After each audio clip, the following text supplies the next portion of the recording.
Hey, hello, welcome back to another video. As you might know, I am really into online speed puzzling competitions. I have tried to add more and more to them or find out more and more of them. And the most popular one, of course, is European Jigsaw Jam that started last year in 2024. So I thought, what's best to look at some stats? Let's jump right into it. All right, so who doesn't love stats? I love stats. I think most speed puzzlers love stats. So let's start with something simple. I bought overall 21 participations. From those, I participated in 20. And there were 32 solo competitions out of 40 total last year. And so my participation rate was 62.5%. Because stats. And so the only one I didn't participate was my own fault because I just didn't pay attention to the time and I had to work at the same time. I noticed like maybe one day before and I was like, wait a minute. It's actually gonna be in the morning instead of the evening because I kind of assumed, or I guess I had always locked in when buying, never paying attention that the participations were always at 7 p.m. But this one was at 10 a.m. so I was working. And yeah, it was a shame because it was a Clementoni Colorful Stairs puzzle that I had done already. It was Clementoni's Colorful Stairs, this puzzle. Hope you can see it well.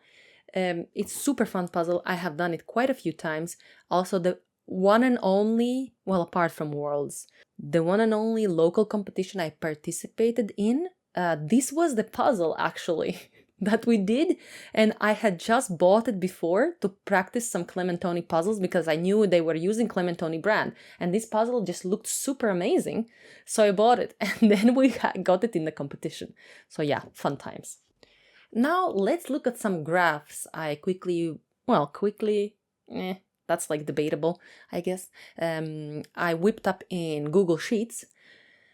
And here we have all the competitions I actually participated in, how many participants there were, and what was my placement. I got all these stats from European Jigsaw Jam website because they have all results available there. So if you have been participating in some competitions and you want to check all your stats, they're very freely available, basically for anybody who wants them. And I highlighted actually my worst placement and my best placement. So you can also see that the participant numbers have steadily been going up as Michelle gets accustomed. She develops a system how to do this. And so, yeah, by the end, there were always over 80 participants until the end of the last competitions, 4 competitions I participated one. There was over 80 participants. All right, so in blue, we have the total amount of participants, and in red, we have my placement. So my worst placement was in European Jigsaw Jam 14, which used the Falcon puzzle. This came in a duo box, and we did the caravanning one. You can check it out. These are super fun puzzles. I have redone them a few times. Now, why this doesn't seem like a very hard puzzle. So why was my placement so bad? And it's also kind of like way out of my like ordinary placement, right? So it was also because I was sick. On that day, I was feeling, I don't know what I had, but like really nasty case of cold. And I was just really not feeling it. I remember at one point I had to stop puzzling and go lay down for like a minute just so I would be physically able to complete the puzzle. But I finished it. And so we have a placement, I guess.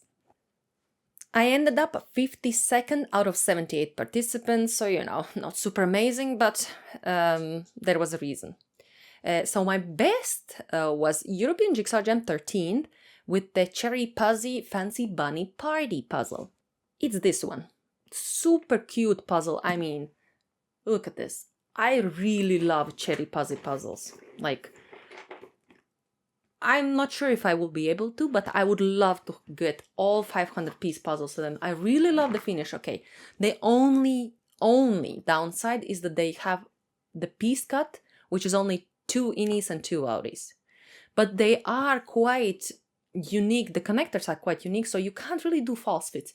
The only thing you can do is sort by shape, unless you sort out by some kind of like weird shape connectors. But anyways, love this puzzle. I don't even know how I got 18th place out of 78 participants. I mean, it was amazing. I heard from the live stream that a lot of people actually struggled with this bottom part. But yeah, I don't know. I don't remember it being that difficult, I guess. Maybe it was just one of those images that just vibes with you. And, not everybody's brain works the same. So maybe some image that you like and that really goes well for you is not the same that goes well for other person. Anyways, really loved it. Got my best placement. Haven't been able to replicate it. I mean, not even getting close. So maybe in 2025. Who knows? Now let's look at the same graph, but even out percentily, with percentages, basically, with percentages. So basically, why am I showing you this graph is because as the number of participants go up, it's not the same as placing 30th with 50 participants than it is placing 30th with 80 participants. So, we like normalize the results. And as you can see, like my results have kind of like on average kind of steadily been going down percentagely, and there are a few outliers that as you can see, I've highlighted the same ones from the first graph. But in general, I land up between 40 and 45th percentile, which means like that's how many people beat me. 40 to 45% of participants do the puzzles faster than me. So not super encouraging stat, I guess, as basically my times are not good enough to advance to the finals in Worlds. And a lot of good people participate in European Jigsaw Jams. The Europeans, the good Europeans, some Americans, but mainly the really good Europeans, they participate in European Jigsaw Jams. So you can kind of gauge your level from the results in Jigsaw Jams, I guess, which is good and bad at the same time. So yeah, but practice makes perfect, as they say. So I keep participating. I also really love it. Okay. Now, another fun graph I can show you is how my time compares to the first place winner's time. So we can see which was my fastest and which was my slowest 500-piece puzzle from all these 20 puzzles that I did in the competitions. Okay, so from all my participations, by far, my slowest time, and also the only puzzle I actually did in over 90 minutes, which, for qualification rounds in Worlds, 90 minutes is the time limit, is the Eurographics Misfit Toys from European Jigsaw Jam number 5. So the thing is, first of all, this puzzle to me, like, I think the image is actually quite fun, but it's muddy. Like colors blend into each other, like the red is all over the place.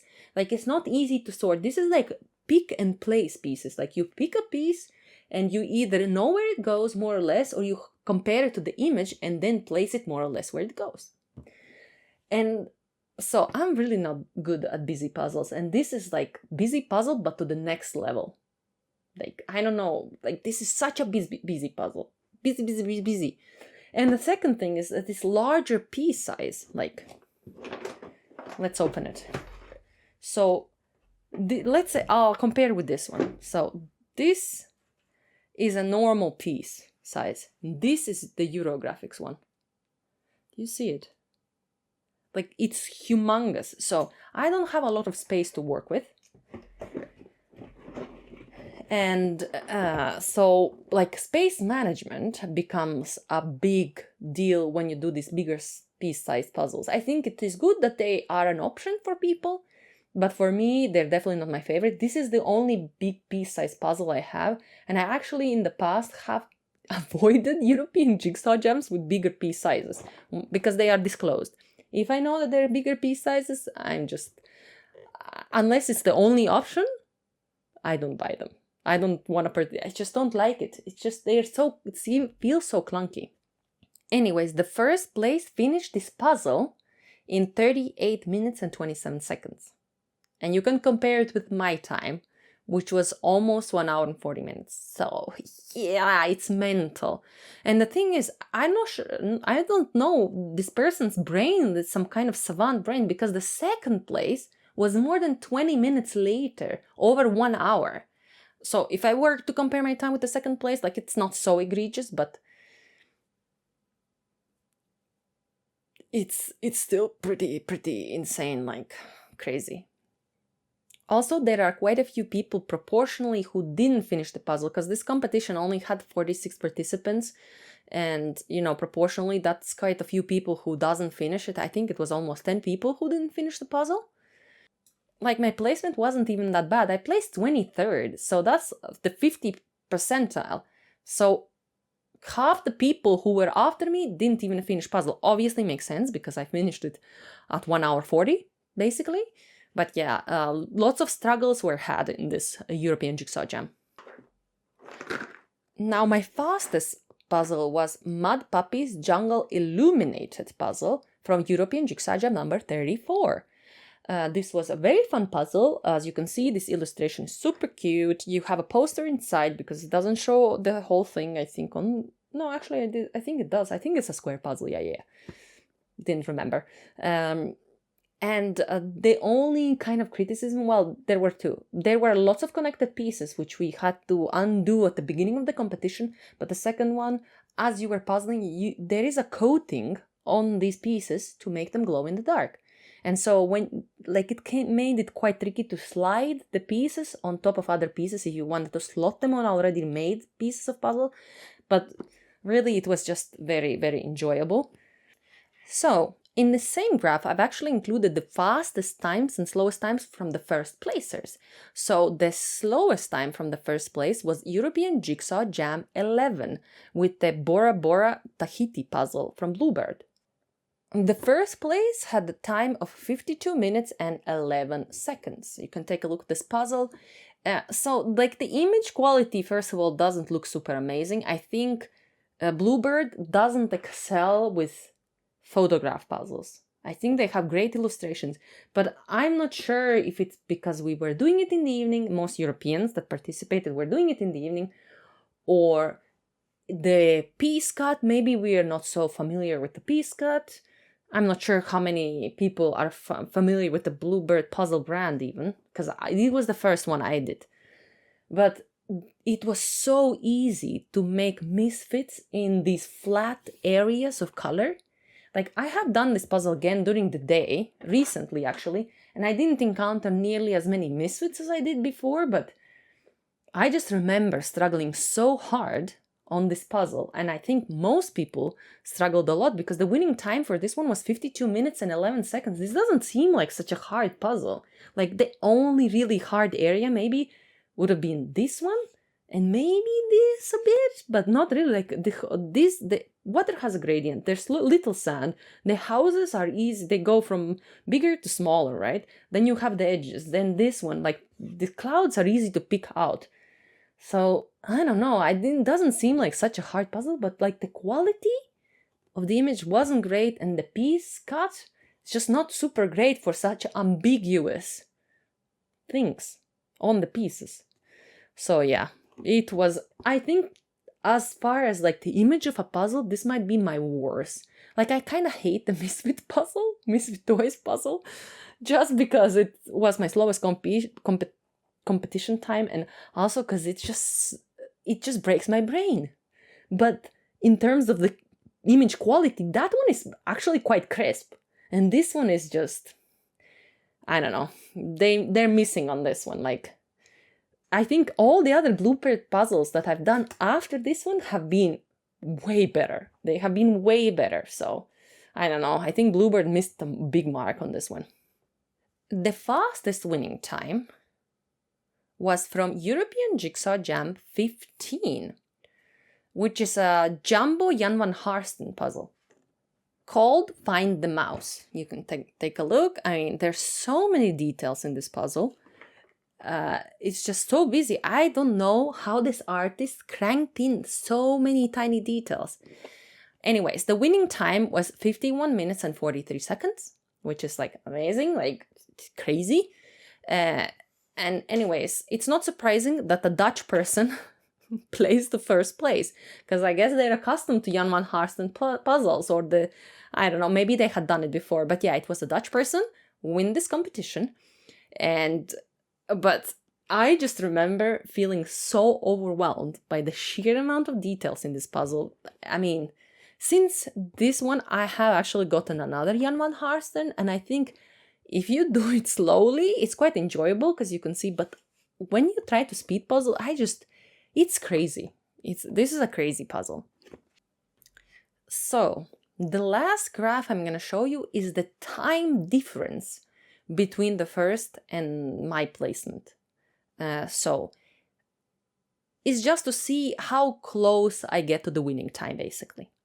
Right, so the slowest one is Misfit Toys by Eurographics. It's the same one that I almost took 100 minutes to make. And also it's just because the winning time was like so amazing. It was insane. And then my fastest, not necessarily my fastest time, but like the smallest difference was actually this bluebird puzzle called Shaggy Shack. Now this is another kind of busy puzzle, maybe not to the extent of Misfit Toys, but still quite busy. I remember feeling this is a busy puzzle. But you know, like I feel like the busy parts, because they're kind of like localized. So you have all the flip-flops are in the same place. The little buckets, the same place.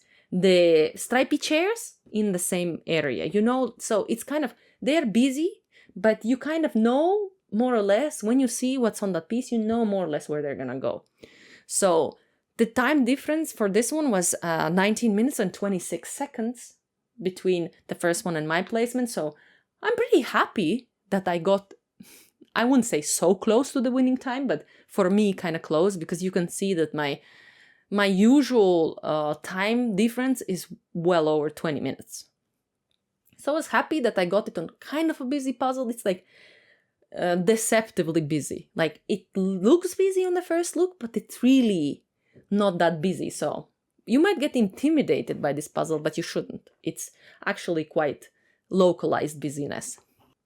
Anyways, so I have actually 2 honorable mentions from this graph, which are the other 2 puzzles I managed to get under 20 minutes from the first placement, which is European Jigsaw Jam number 30, which is Cherry Puzzy's Bunny Party. And if you remember that puzzle, it's my best placement to date, which I was 18th place.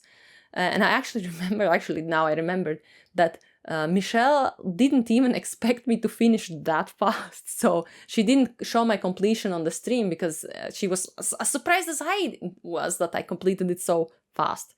So, and the second honorable mention is European Jigsaw Jam 34. These are, in total, these are the only 3 puzzles that I managed to get under 20 minutes.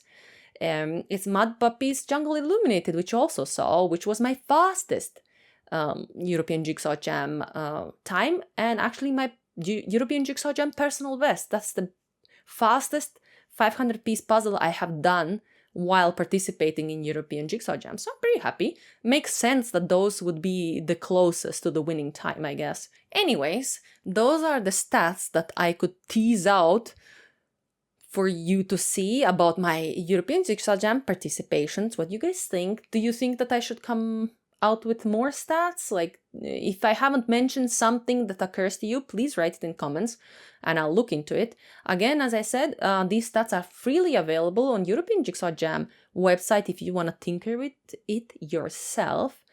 And with that, I'll see you next time. And meantime, I'll be puzzling.